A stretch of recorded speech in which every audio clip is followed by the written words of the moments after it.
This content is for educational purposes only, not a professional advice. Why is my credit bureau information inaccurate, and how can I correct it? Your credit score reflects the information that is contained in your credit bureau file.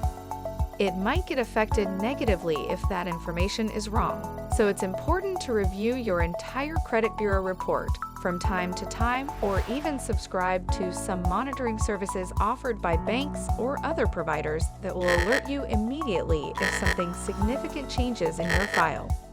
Inaccurate information can be added to your credit bureau file for many reasons.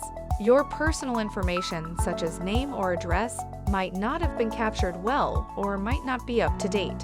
This can cause difficulties verifying your identity or tracking your credit activity properly. Your file can also sometimes contain information that was wrongfully assigned to you by the credit bureaus, either by pure mistake or because of some current or previous association with the actual owner of the information, such as your spouse.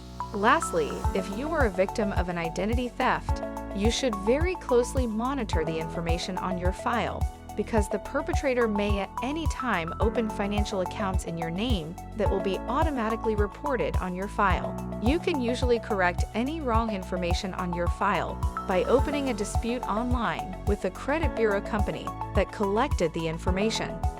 Depending on the case, you will be asked to provide some proof that the information was incorrect, and also reach out to the third party that reported it to ask for some correction. WeFi's mission is to help everybody achieve their financial goals. If you like this video and are looking for ways to improve your personal finances, download our smart app at www.wifiapp.com.